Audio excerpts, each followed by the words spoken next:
When you think of Sergeant Slaughter, you think of a loud-mouthed, tough-as-nails Marine drill sergeant who would sure kick your ass if you disobeyed his orders. Funnily enough, that is exactly what he was before he pursued a career as a professional wrestler. After graduating from high school, Sergeant Slaughter joined the United States Marine Corps, where he was a legitimate drill instructor in Parris Island, South Carolina, earning the moniker Sergeant Slaughter while there. After he was done verbally slaughtering Marines in boot camp, he took up professional wrestling and joined the AWA under a mask as Super Destroyer Mark II, before eventually joining the WWE as the iconic drill sergeant we all know him for. And that's an order! During his time in the WWE, Sergeant Slaughter became a one-time World Heavyweight Champion and headlined WrestleMania 7 in 1991. In addition, his character was so popular that he was only one of a few real people to be incorporated into the G.I. Joe universe.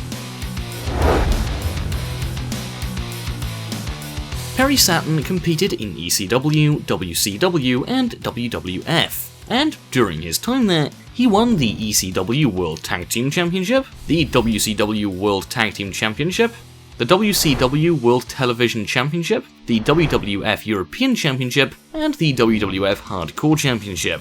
Inside the ring, he was solid, disciplined, and had a no-nonsense attitude, something he brought with him from the time he spent in the military. At the age of just 17, Saturn enlisted in the United States Army, and became a US Army Airborne Ranger. He served for 4 years before becoming a professional wrestler and falling in love with a mop. Yes, a mop. Moppy, for those who remember.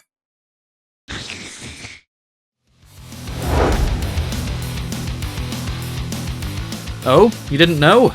Yes, Road Dogg, perhaps best remembered for being one half of the tag team duo The New Age Outlaws, as the Dogg with his partner Billy Gunn, served in the military. After competing in his first match back in 1986, Road Dogg made the bold decision to serve his country by joining the United States Marine Corps. During his time in the military, he saw action in the First Gulf War, fighting in Operation Desert Storm in 1991, where he was a platoon sergeant in command of 33 Marines.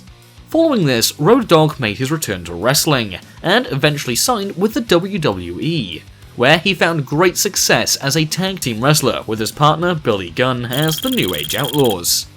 The two became the most popular duo of the Attitude Era, and won 7 tag team championships together. In addition, Road Dogg has also captured the Intercontinental and Hardcore Championships as a singles competitor.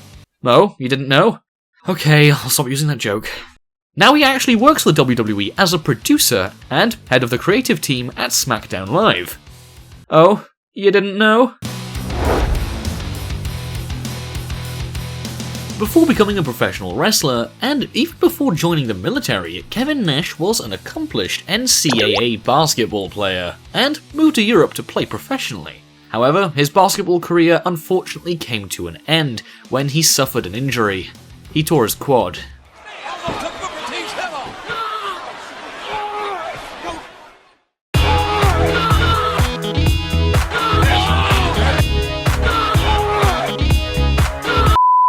All jokes aside, he actually tore his anterior cruciate ligament in his knee. Close enough to the quad, I guess. As a result, Big Daddy Cool decided to enlist in the US military, joining the 202nd Military Police Company in Germany. He was stationed at a NATO facility for 2 years, and reached the rank of Specialist during his time there. After serving overseas, Nash worked at an assembly line for Ford, and then worked as the floor manager of a strip club in Atlanta, Georgia, before training to become a professional wrestler. He went on to have a very successful career, becoming a 6-time world champion, a 5-time WCW World Heavyweight Champion, and a 1-time WWF champion. The Viper, the Apex Predator, the Legend Killer, or whatever you want to call him. Randy Orton is unquestionably one of the greatest wrestlers to ever step foot in a WWE ring. He has accomplished a tremendous amount in the business, becoming a 13-time world champion, having held the WWE Championship 9 times and the WWE World Heavyweight Championship 4 times, and has headlined numerous pay-per-view events, including WrestleMania 25 and WrestleMania 30. But before he went on to achieve great things in the world of wrestling, Orton enlisted in, you can probably guess this one, that's right, it's the United States Marine Corps, after graduating from high school in 1998. He even got a United States Marine Corps tattoo on his left arm, however, later covered it up, which we will get to why shortly. It's safe to say that Orton did not adapt well to military life, as he received a bad conduct discharge just a year into his military service, after he deserted not once, but twice, as well as disobeying an order from a commanding officer.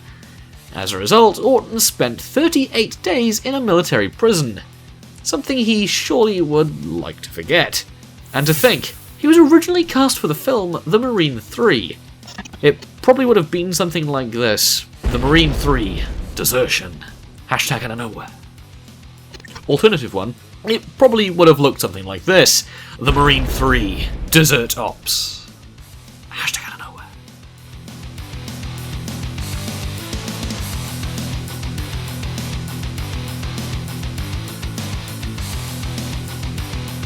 Thank you so much for watching. If you enjoyed, please show your support by leaving a like and sharing this video, as it really does help us a lot. Don't forget to comment below too, and we will pin up the best comment. And if you haven't already, please subscribe and turn on notifications so you never miss a video from us. Lastly, for daily wrestling facts and more, follow all of our social media accounts, which are on screen and in the description. Thanks, and until the next video.